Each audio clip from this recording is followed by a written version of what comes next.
Today's daf we're going to be learning is Baba Batra Daf Kuf Kaf Dalid. Today's daf is sponsored by the Hadron Women of Long Island in honor of their friend and co-learner Debbie Weber Schreiber on the birth of a granddaughter. May the new addition be a source of pride to the entire family and to Am Yisrael and be a harbinger of simcha and shalom for us all. Tizku l'golat, l'torah, l'chuppah, u'lema'asim tovim. Mazal tov. Nice to hear good news these days. We are going to get started, and our whole topic today is really going to be about this one line in the Braita that we finished up yesterday. In yesterday's daf, we learned about, in the middle of this Braita, about what the Bechor gets double portion of. We said that if the father left a para, a cow, excuse me, that was leased or rented, mucheret umuskeret biyad achirim, or it was ro'eh ba'afal, or it was grazing somewhere else, and basically the orphans were not involved. That was the last line we learned, which comes actually at the very top of our daf, that the orphans were not involved in feeding it at all. Okay, that made the two cases similar. And anything that happened, which in this case we're talking about the parat, gave birth. So that is called sheva. Okay, maybe I should actually go back for one quick minute to the idea before we even say this. Anything that the father owned at the time of death, the Bechor Bet gets Pishnayim. That's called muchzak. Ra'oi is anything that came to the father later. So theoretically, this offspring of the animal that the father owned should be considered Ra'oi. It wasn't in the possession of the father. The cow was, but not the offspring. So you would have thought that the Bechor doesn't get Pishnayim. Comes this Braita and teaches, no, we're going to distinguish between any kind of enhancements that the orphans themselves invested in the estate. For that, the Bechor definitely doesn't get Pishnayim. That's something that came later.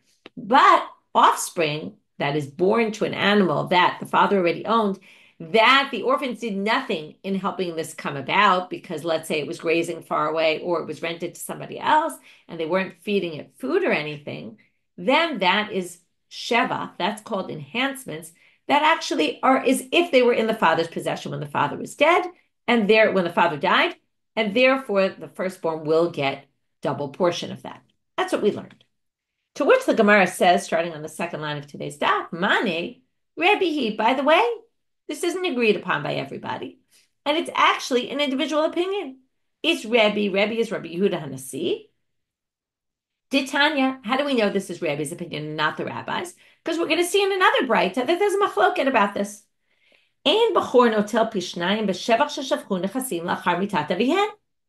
Very simply said, the Bechor gets no double portion on anything any enhancements that happen to the items after the death of the father, including all the ones we just discussed.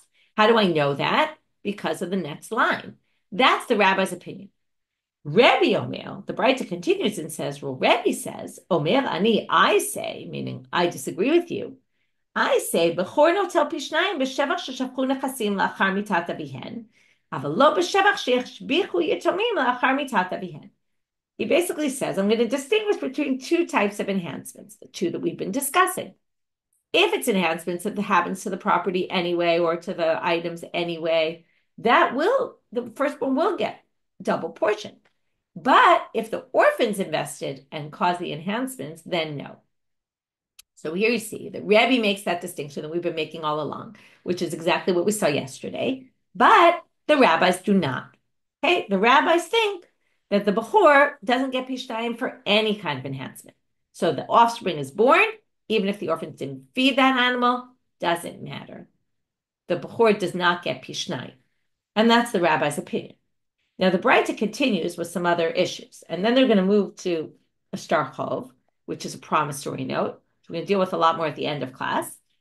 But according to the commentaries, we're still within Rebbe here. Yarshu Shtar Chov b'chor notel pishnayim.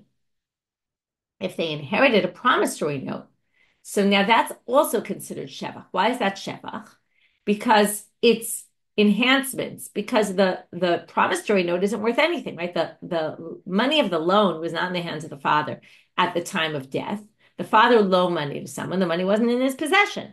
When the father, right, when later the money comes in, that's an enhancement. Now, it's true they did nothing to make that enhancement happen, but it is an enhancement of the property. And therefore, according to Rebbe, since it happened on its own and not because of anything the orphans did, therefore the Bechor does get Pishnayim. But the rabbis will disagree, and we'll get to that at the end of class, the end of today's stuff. Yatsa alehem shtarchov. Now the Braita continues and says, what if somebody wants to collect a loan from the orphans, from the estate of the father? Or really what we're talking about is after the brothers already got their portions, someone comes to collect a loan. And they collect from each of them equally. Now we learned back in, I think it was Kuf Zayin, that theoretically someone could just go to one of them. Okay, but here it seems that he went to all the brothers and collected from all the brothers right? They're each part owners of the land, of the father's, obligation to this other person. Well, just like the Bechor gets the Pishnayim if someone paid back a loan, when it comes to paying the loan, the Bechor actually has to pay double. So, Yatsa lehem shtarchov Bechor notain Pishnayim. So when the person collects from each of the brothers, he collects double portion from the Bechor. So it's nice to inherit the Pishnayim, but there's also obligations to be paid as a result. But im amar eini noten ve'eini notel rashai. However, the Bechor, this firstborn, can say, listen, I don't want to pay the double payment on the loan. So you know what? I'll give up my firstborn, my double portion. I just won't take my double portion of the inheritance, and then I won't have to pay the obligation. So if the Bechor wants to, they can opt out of accepting Pishnayim, and then it's all or nothing. So either they get the Pishnayim and they also have to pay double if there's a loan out. But if they say, I don't want the Pishnayim, then they can also not pay the double portion on the loan. So that's an option they have. Okay, this was a little bit off topic. We're now going to get back to our topic.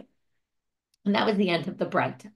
So the Braita basically discussed, the main thing we brought this Braita was to show that the rabbis and Rebbe disagree about this halacha that we thought was so simple yesterday, that we make a distinction between enhancements that the orphans had nothing to do with, and that the Bechor would get Pishnayim versus enhancements that the orphans caused, which means that is really what we call Ra'ui, not in the hands of the father at the time of death, and therefore the Bechor would not get the double portion.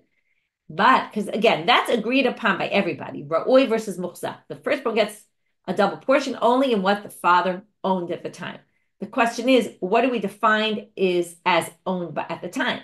If it was an animal that gave birth later, because the orphans did nothing to make that happen, is that considered as if it was owned, it was in the possession of the father at the time of death? And that we see now is a big machloket between Rebbe and the rabbis. Okay, soon we'll get to, well, who do we hold by? Right? Because we know that we have a principle, Yechiv v'Rabim, halachat ke'Rabim, right? When the majority, we usually go by the majority opinion. But we're going to discuss this in a little bit. So the first thing before we get there is to understand, where do they each get this from? And where in the Torah do you see any reference to one or the other opinion? So my time, Ayut Rabbanan, we're going to do the classic, this one darshans this, that one darshans that, and then we're going to have to say, well, what does he do with that drasha, the word that he's darshaning, and what does he do with the word that he darshan? And then we'll get to one other thing about their machloket, and then we'll get to the how do we hold, how do we rule. So my time Ayud Rabbanan, Amar Kra, Latet lo Pishnayim. Okay, we're back to our pasuk, which talks about the Pishnayim. Again, it's ki et bechor ben asnua yakir latet lo Pishnayim bechol asher yimatzelo yehu reshit ono v'lo mishpata bechora. Remember, if you have the son and you prefer to make a different one, the firstborn, you can't do that. You have to take the ben hasnua, the one who was the son that you liked less, or the son of the wife that you liked less. You still have to give him Pishnayim. B'chol asher yimatzelo. Okay, so let's go to the words. Later we'll get to the words b'chol asher yimatzelo. That's, by the way, where we get it from. Whatever is found in his possession. That means muchzak. Okay? But right now we're going to focus on the word latet lo pishnayim, to give him double portion. So the rabbis say, notice the word latet. It doesn't say lahorish, to bequeath. It says to give. Now, to give in Hebrew, the language, in English it's not the same, but gift, okay, a matana and latet, it comes from the same root. Matana is from the word matan, latet, yitain. So, latet lo pishnayim, they say, look at the word latet, to give, comes from the same root as the word gift. Matana karya rachmana, so it called it like a gift. Ma matana adematye liyade. Now, can you give a gift to someone if you don't own the item? No, I can't give you a gift of something that belongs to somebody else. So the gift has to be in my hands. It has to be mine fully if I'm going to give it to as a gift to someone. And it has to be physically in my presence. It has to be something where maybe not physically in my presence, but has to have been given to me already in order for me to gift it to you. So you can't gift this offspring, for example, that's going to be born if, right, it wasn't born yet. How can I give it as a gift? This is, we're talking about the father giving it after his death, right? It would, whatever was in the father's possession at the time of death, and not something that wasn't. So from here you learn any kind of enhancement that happens after, according to the rabbis, does not go, the Bechor does not get double portion for. The Rebbe Omer, what's Rebbe's proof? That there is something that the Bechor can get, even though, right, the enhancements that happen on their own, the Bechor can get, because Amar Kra Pishnai. The Torah calls this double portion. Now, what does it mean, Pishnai? If you talk about literally, it means itself and another one, right? This and another one. That's what he's getting, two portions. Let's say it simply, right? The Bechor gets two portions, Pishnai. Makish, right? It's not the double portion, meaning the second portion. It's called in Hebrew Pishnai, which means this and another one. So makish chelik bechora lechelik pashut. That means that in one phrase, these two words, it's actually putting together both portions. The regular portion he gets, that's called the chelik pashut. That's a non-bechor part portion. That's the same one given to all the other brothers. And a bechor portion, and the firstborn portion. So since these are put together, they say, ma chelik pashut afagav de lo mate liyade, just like the kids will all inherit anything that wasn't yet in the father's possession. Also, the chelik of the firstborn is even if it's not in the father's hands. So you can't go so far and say that this includes enhancements the orphans did, because that's something different. But it does include something else that wasn't really, because again, it's which means it had to be found in his possession. But this is an in-between. So the fact that the two portions are juxtaposed they're not even, it's not like two words are said next to each other in the same pasuk, but both portions are included in the exact same term, that must mean that there's a similarity between them, which is that just like the kids are going to inherit items that are not yet in the father's possession, there are some items that are not yet in the father's possession that even the Bechor will get Pishnayim for. And that's the things that, the enhancements that happen by themselves. So now each one proved, one, the rabbis, from the word latet, from matana, has to be yours to be able to give it. And Rabbi Yehuda Nasi, who learned it from the Pishnai. So now we're going to obviously have to say, as I told you before, what does each one do with the other? Rabbanan Nami Haktiv Pishnayim. So for the rabbis, it said Pishnayim. What do they do with that? Which they answer, Hahu lemet v'le achad metzra.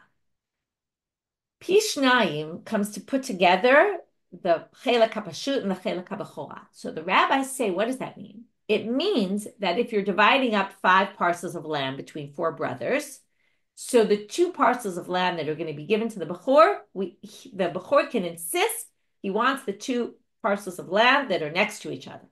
That's remember the Dina de Bar Metzra, the neighbor, the bordering fields. That's what puts them together, Pishnayim, that it's 2 that are like one, because they're both in the same word. And that means, or in the same phrase, that means that the Bechor can insist on getting the 2 portions that are right next to each other, because otherwise it's a big inconvenience, right? You're getting one portion there and one portion there, and the other brothers are in between, and that's not a good recipe. So from there we learn, that's what the rabbis learned from Pishnayim, and therefore it has nothing to do with our topic. And what about the Rebbe? Rebbe Nami, Aktiv Latela. What does he do with this matana inference? Hahu she'im amar, eini notel ve'eini noten, rashai. Well, that teaches us this other halakha we saw in the Braita, which is if the Bechor wants to opt out of the Pishnayim, he can, because it's something that's given as a gift. Now, if you want to say thank you, but no thank you, I don't want your gift, you're always allowed to say that when it comes to a gift. So the Pishnayim is like a gift. So you could say, I don't want it, and then I don't want it with, right, both the benefits. I also don't want the obligations of having to pay back a double portion of a loan. So that's what each one does with the other pasuk. Before we get down to the Psikat Halakha, we're going to have what often happens in the Gemara as well, which is someone's going to come along, in our case it's Rav Papa, and he's going to qualify the machloket and say, by the way, they don't actually argue in every case. They only argue about types of cases like this. So right now, we think that they argue over any enhancement that happens on its own. And Rebbe will say the Bechor gets the double portion, and the rabbis will say the Bechor does not get the double portion. But now Rav Papa has an approach that they didn't actually disagree about everything, and that the rabbis actually agree with Rabbi Yehuda Nasi in certain cases. Dikla ba'alim. What if you had a palm tree that got thicker and was able to produce more? Or ara va'asik sirton, or you had land, and let's say there was a storm and it blew things over onto the land, and that fertilized the land and enhanced the land, and it got better as a result. Everybody agrees that the Bechor still gets Pishnayim of that. Why? Because it's the same item that just improved in value. But it's the exact same item, and some people say it has the exact same name. It's about its name. This is land, so it's now more fertilized, but you don't call that fertilized, more fertilized land than it was before. You just call that land. Tree, you don't call it a thicker tree. It's just a tree. Still a palm tree. It was a palm tree. It is a palm tree. But kipligid or machloket is when something changes. Like before, we had the para, and now there's the offspring. The offspring obviously is something different than the cow. And likewise, they're going to bring some examples. The chafura v'have shuvle. Okay, there's a few different explanations what this is, but we'll go with chafura's fodder. It was first fodder, which is just good for animals, and then it turned into shibolim, like stalks. Okay, and it grew into something more serious, right? Because we learned this before, that the fodder was just cut early, and they didn't let it grow into its full size. Shlufefe v'have tamre. Before, they were just the fruits of the palm tree, and then they turned into fruits, actually. So that was flowers, now it's fruits. That was fodder, now it's actually food.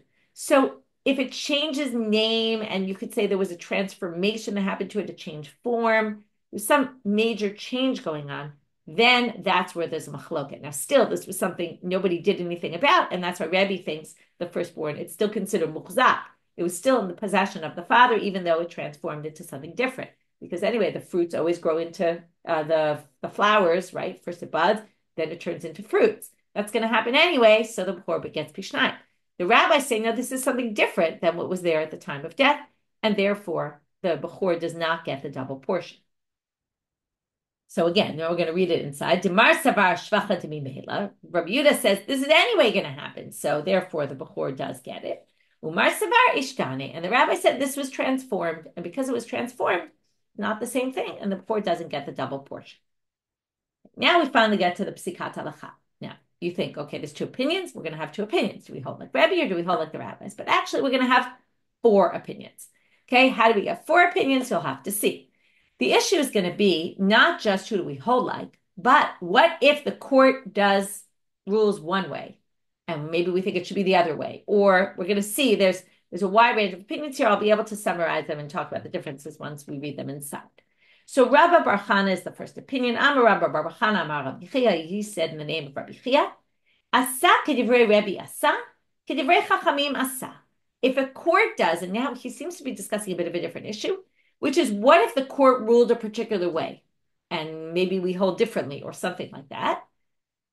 Now, if a court rules erroneously, then we undo what they did. Okay, it depends on the situation, really, but if they ruled against the major opinion that you're supposed to hold by, then we can undo their judgment. So what if they gave the Bechor Pishnayim of this enhancement, like Rebbe? Well, if they did it, what's done is done. We leave it. We don't change it. And if they did like the rabbis, we also don't change it. It's a little weird. He's not exactly paskening. And now the Gemara in Amud Bet is going to explain. This opinion, Rabbi Chia, who is quoted here by Rabbi bar Chana, says, Misapgale, he wasn't sure, I halacha kerebi mechavero velo mechaverav, o halacha kerebi mechavero va'afilu mechaverav. This is it's a bit of a play on words here. The halacha, there's all sorts of rules when we determine how we determine halacha. And sometimes it's just, okay, in general, we hold Yachiv Rabim, Halacha Rabim. Okay, if there's a minority opinion and a majority opinion, we usually hold by the majority. But there are some rules, like we always know that when Rebbe argues with anyone, like any individual, Chaviro, when there's Rebbe against any individual, we hold like Rebbe. Okay, because when it's Yachid and Rabim, it's a little easier. What if it's one against one? So there's certain rules, like when Rabbi Yossi argues with, I think it's Rabbi Meir and Rabbi Yehuda, we always hold like Rabbi Yossi. Okay, there's rules that come up in the Gemara about how to rule. So there's a rule that halacha is like Rabbi when he argues with Chavero. But there's a debate or a lack of clarity about what if it's Chaverav? What if Rebbe argues with a lot of people? Do we hold like him or not? Now remember, Rebbe is Rabbi Yehuda Nasi. He was a giant, right? And he was very prominent. And perhaps he has status. First of all, he's known to have, high status in a lot of areas. Perhaps he has status that even when he goes against the majority, we hold like him. So that's what Rabbi Chia, quoted by Rabbi Baruch Hana, was not sure about. Because he wasn't sure if we hold like Rebbe or we hold like the rabbis here, as again, probably most other people, it would be obvious we hold like the rabbis, but Rebbe perhaps is different. And I guess they had this thing that halacha is like Rebbe from his friend. The question is, was it friend or friends, right? It's a difference of a letter, chavero or chaverav. So we don't know. And because we don't know, the court basically has free reign to do what they want. So if a court ruled one way or the other way, it's fine because we don't even know what the halacha is. So for sure, a court that ruled either which way should be fine. So the first answer is we don't really know who to hold by.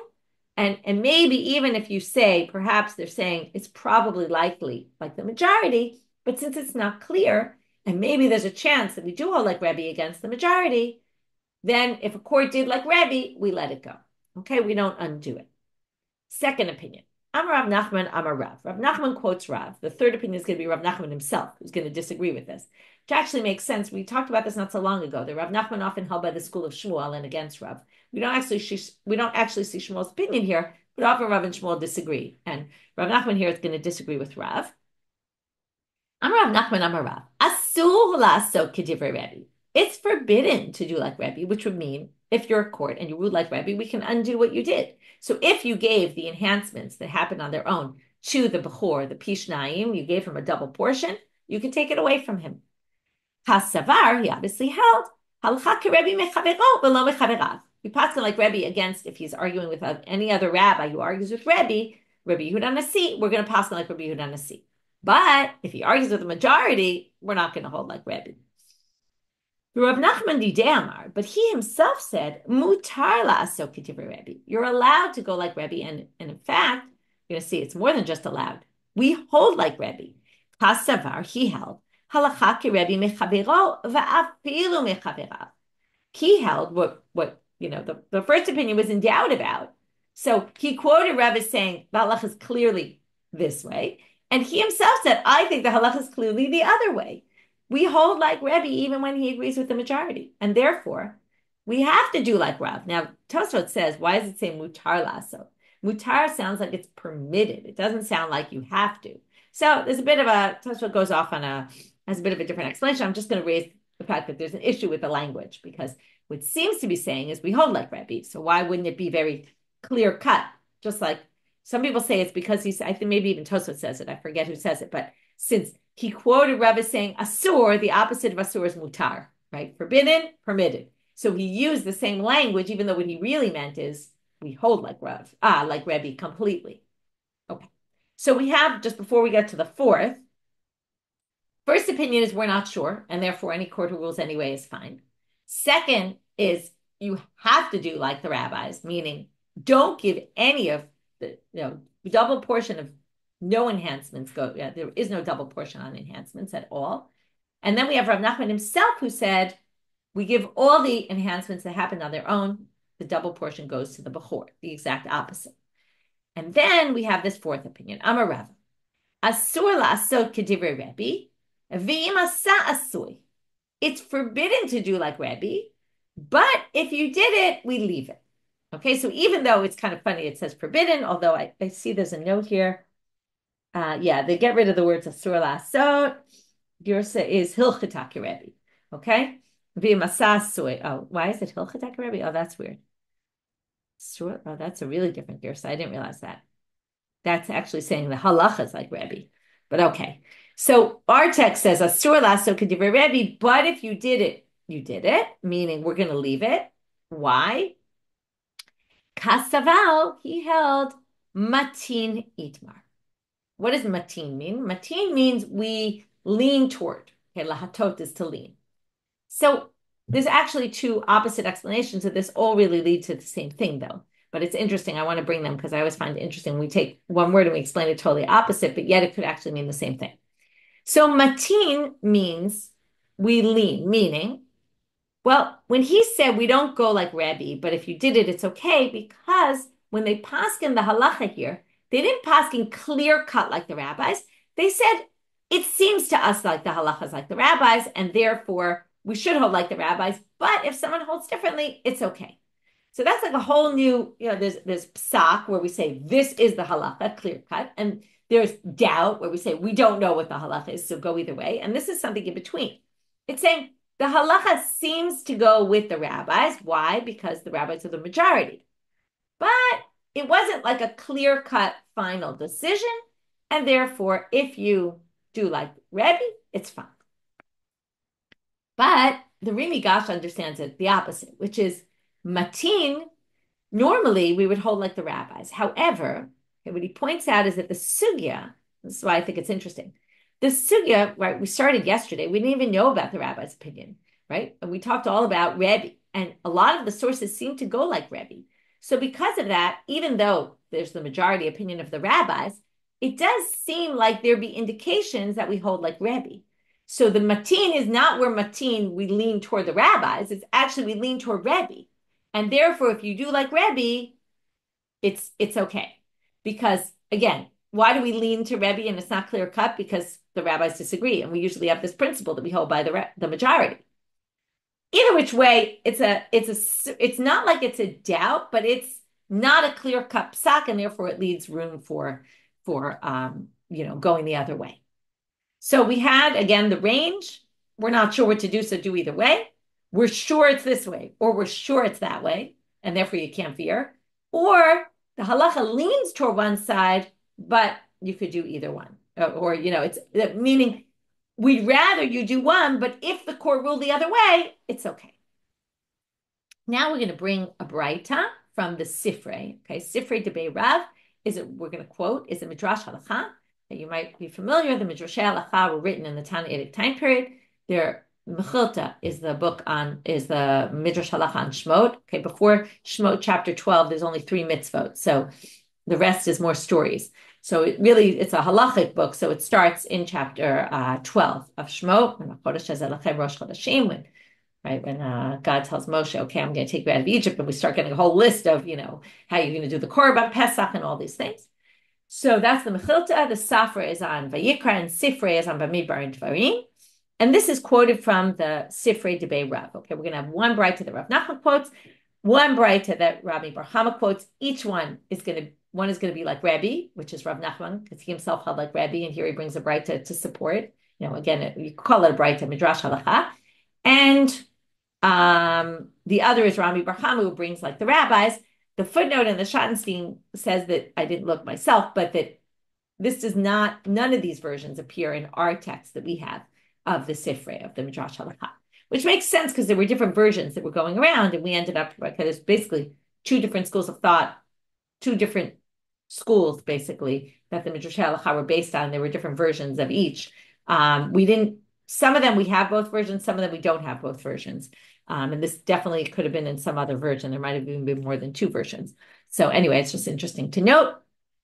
But Tani Rav Nachman, so he brings a braita from Bishar Sifrei to Beirav, from the Sifrei of the Beirav. Some people think Beirav means these were Rav's versions of the Sifrei. Okay, the Sifrei were from the Tannaitic times. Rav is right after that. Some people think Beirav is of the rabbis. It doesn't mean Rav specifically, the famous Rav. It's just different ways of reading this. But anyway, we'll get back to the content. Here goes the Midrash Halacha, which, again, what's a Midrash Halacha? It takes a pasuk and it darshans it, as opposed to, let's say, the Mishnah, where it just tells you the halacha and usually doesn't connect it to the pasuk. The Midrash Halacha often gets to the same conclusion as the Mishnah, but derives it from a verse. B'chol asher yimatzeh lo. I told you we get back to these words later, so that's in that same pasuk we read before about the Pishnayim. From everything that is found to him. That sounds like ra'oi, right? I'm sorry, muchzak, not ra'oi. It has to be in the father's possession. Prat, what does this come to exclude? L'shevach hishbichu yorshim la'achar mitat avihen. Okay, this is like Rebbe. This comes to exclude anything that the heirs invested in. But any enhancements that happen on their own, that you would get. That would be considered already in the possession of the father. Umane, and who does this go according to? Rebbe. Okay, we already know this. This is Rebbe's position. And like I said before, this matches what Rav Nachman himself ruled, that the halacha is like Rebbe.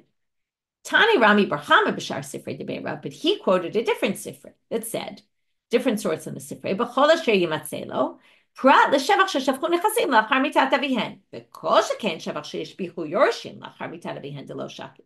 Okay, so this comes to exclude shevach that happened on its own. They do not get that because that was not in the father's possession, like an offspring born to the animal.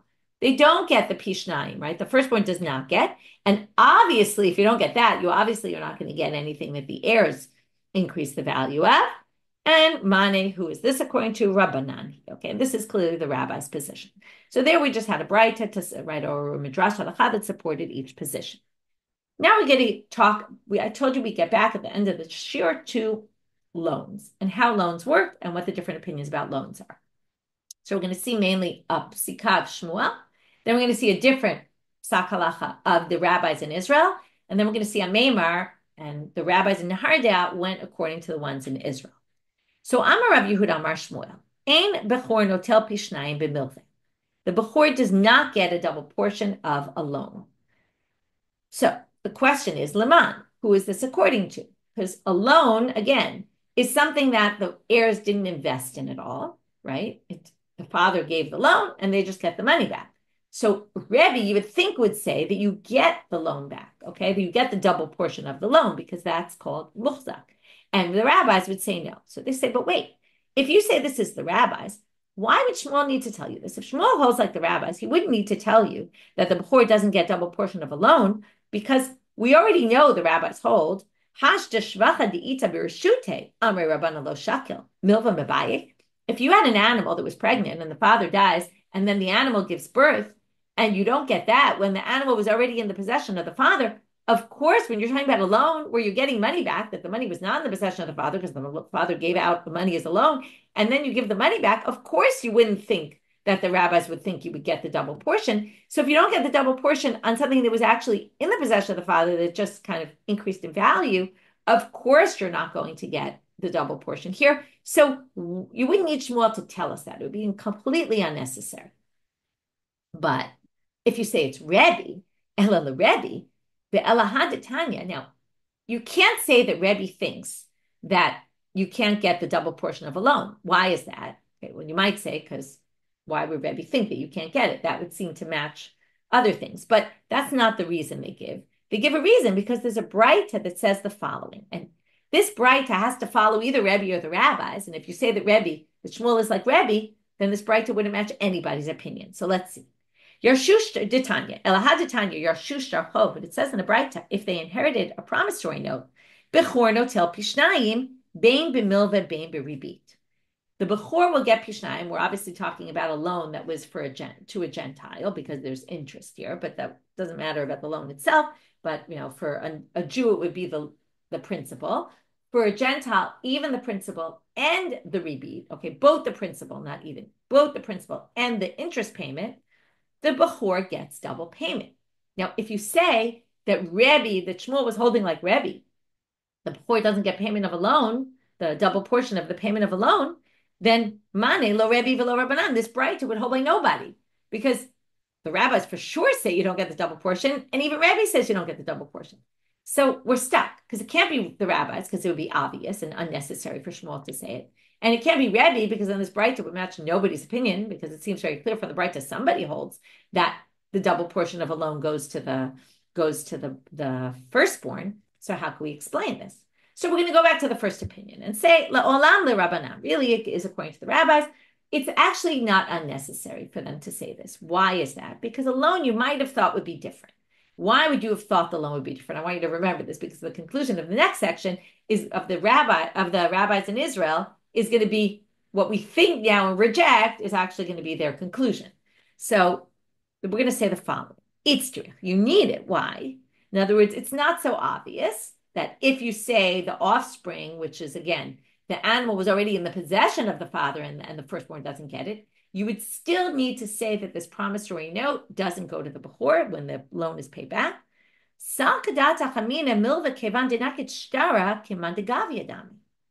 You might have thought that if I have an IOU that says you owe me money, maybe it's as if the money is in my possession already. So therefore, if we're talking about this man who died with a promissory note in hand, maybe it's as if it was already collected because a promissory note can so easily be collected. Maybe it's as if the money's already in the hands of the father. And maybe we call that muhzak, different from the baby who, wasn't born yet. So you might have thought that kamash malan. That's why Shmuel needs to tell you no. A loan is no different from the animal. And since the money was not in the father's possession at the time, the Bechor does not get Pishnayim. But now we're going to see in Eretz Yisrael they thought differently. Shalchu mitam. Shalchu mitam means they sent a psak halacha from there. There's in the Babylonian Talmud is always Israel to Babylonia. They sent a psak halacha. Bechor notel pishnayim bin milva avalo biribit. Okay, so far we saw two different opinions. We saw, and this is a third. We saw they don't get anything of the loan. The Bechor doesn't get pishnayim at all of the loan. We saw he gets pishnayim both of the loan and of the interest payment. And now we have this middle position, the principal, yes, not the interest. So now we have to figure out, right? In the previous sugya, we assumed, right, based on Shmuel, the rabbis hold you get nothing, and Rebbe thinks you get both. So now we have this in between. So when the rabbis of Israel said, this is how we paskin, are they holding like Rebbe or are they holding like the rabbis, right? You have to make some minor change from what we thought, from what Shmuel said. So obviously they disagree with Shmuel. So the Bechor gets Pishnayim again on the principal, the amount of the loan. Let's say I lent out $100, and I was supposed to get back interest from this Gentile of $5. So on the $5, the Bechor doesn't get double payment. On the $100, they do. So who does this go like? Liman, according to Elam ala Rabbanan, if it says the rabbis, Hashta shvacha di'ita bereshute amre Rabbanan de lo shakil milva mabaya. Again, we go back to what we said a minute ago.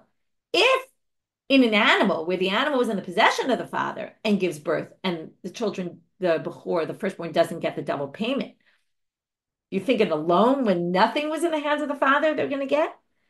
And Ella Rebbe, if you're going to say it's Rebbe, Rebbe doesn't think you get the interest payment back, the double portion on the interest.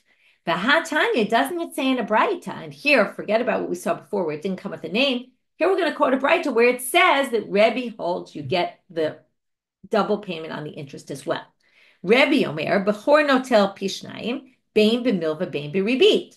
So Rebbe explicitly says in this Braita that you get interest both on the principal and you get the double payment both on the principal and on the interest payment. So it can't be that the rabbis in Israel are explaining Rebbe's position, because Rebbe's position is clearly not that. And it can't be the rabbis because it doesn't make sense that the rabbis would say that. To which we're going to say no. And like I said, we're going to include like the suggestion, the previous sugya that was rejected by Shmuel, but in this case it will be accepted, which is Lo Olam Rabbananhi Umilva Kamanda Gavi. It is the rabbis. The rabbis think you don't get anything that increases on its own, like the animal born or the dates on the tree that grew and all that. They don't think that the Bechor gets double portion of that. However, in a loan, if you have a promissory note in hand, again, this wouldn't work for a milva al peh, an oral loan. If you have a document in hand that says you owe me $100, it's as if the $100 is in my possession, not the interest. Okay, if there's interest, again, talking me and a Gentile, there's interest, then yes, but the interest will not be considered mine. But whatever money I gave out will be as if I received it back based on the fact that I'm holding a promissory note for them. And therefore, if it's a person who leaves money, right, leaves a promissory note to their heirs, the Bechor will get double portion. Okay, that's the statement of, again, this is the rabbis in Israel. Now, Terry, you're asking about something. Is it only to secure our property? We're going to see machloket. That's where we're going to end today. So we're almost at the end here. Amar le Rav Acha bar Rav le Ravina. So Rav Acha bar Rav says to Ravina right now, that I was in the following situation. Ikla Amemar La'atra, and I saw Amemar come into our city, Vidarish, and he taught the following halacha. And now it's going to be basically what the rabbis in Israel said. Bechor notel pishnayim b'milva avalo b'ribit. Okay, and he says exactly what the rabbis in Israel said against Shmuel, right, who thinks the Bechor doesn't get the pishnayim on anything of a loan, but he ruled like these rabbis in Israel. And Amar Le, and he said to him, Nahardea l'ta'amayu. You must have said that because you're from Nahardea, and you must go like the rabbis of Nahardea, which we're going to see right now, which is Rav Nachman. As Rav Nachman said, okay, but first we're going to quote Rabbah. Amar Rabbah said, Gavu, oh, so there's a bit of a girsa issue, but we'll start with this right now. Gavu karka yeshlo, gavu ma'ot einlo. Here's your distinction, Terry, what you asked. It's going to depend whether it was land that you collect on payment for the loan or money.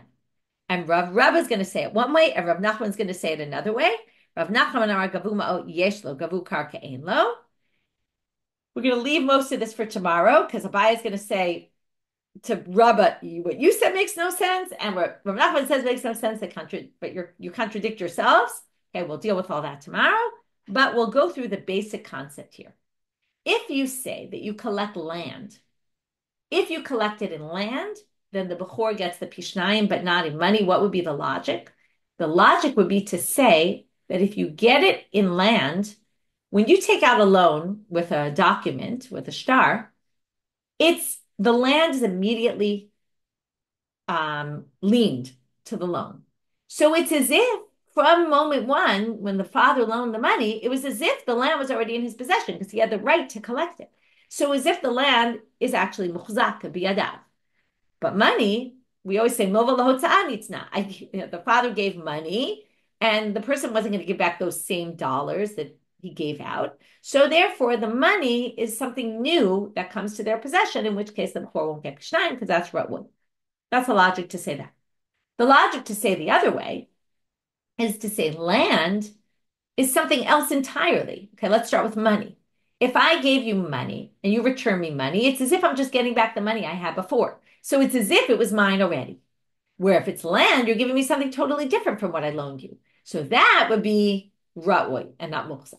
So there's logic to say one way or the other. And basically what they're saying here is he follows the position Nahardea, which clearly says, whether you say land or whether you say money, there's this indication that there is something that gets Pishnayim to the Bechor, as opposed to Shmuel, who said the Bechor gets no Pishnayim of a loan at all. So that's where we got to at the end here. So let's just review our thought quickly, and then I'll just read the next line, even though we're not going to understand it yet. But Amar le'Abai le'Rabba le'Didach Kashya and le'Rav Nachman Kashya. Okay, you don't make sense, and there's some contradiction in what you said. There's some contradiction in what Rav Nachman said, and then he's going to explain le'Didach Kashya because blah, and also Rav Nachman doesn't make sense, right? And we'll get to all that tomorrow. So we started with this opinion we saw yesterday, stuff that a Bechor gets Pishnayim for the Shevach that happened on its own, like the animal being born. But as long as the orphans had nothing to do with that, but then the Gemara immediately tells you, by the way, this is only Rabbi's opinion. The rabbis disagree. We went into the machloket between them. We went into what the reason behind their opinions is. We saw Rav Papa, who qualified the machloket and said it's not actually in all cases. The rabbis will even agree if it doesn't, there's no real transformation. Okay, it just a little bit improves, but it's really called the same thing, and there's no real transformation that happened. Then the rabbis will agree that there is shevach that the Bechor gets Pishnayim of, but if something changed, then there's a machloket. And then we had the 4 different opinions about how to paskin, how to rule on this case, and what if someone ruled different from the accepted ruling. And some of them dealt with that issue. And then we had Rav Nachman and Rami Bar Chama each brought something from a drash halacha that each held by, again, one Rebbe, one the rabbis. And then we got to this psikat Shmuel about a loan. We then switched topics kind of within the same topic, but how do we view a loan?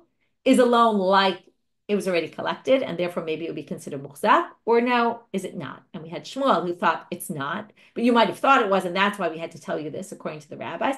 Both Shmuel and the rabbis in Israel and Ameimar, and they all hold like the rabbis, which is interesting in light of the previous, right? They're all holding like the rabbis that you don't get the shevach. The question is, where do loans fit in there? Okay, are loans as if they're collected and therefore they're actually considered muhzak and they're not considered shevach, or are they considered again this shevach? And the question is, right, and that's the debate between them. So Shmuel thought they're considered shevach, even though you might have thought they're collected, they're not, and therefore the poor gets no pishnayim of any of that. But the rabbis in Israel and a Maimar who went in their direction and based on Rav Nachman seem to say no, there is, even according to the rabbis, some of it you get because a loan is as if it's already collected. And then there's this debate, which we're going to get into more about whether it was payback in money or whether it was payback in land. Is there a difference and what the difference would be? So with that, we'll finish for today. Wishing everyone a Shavua Tov, and we should hear good news and have more peaceful days.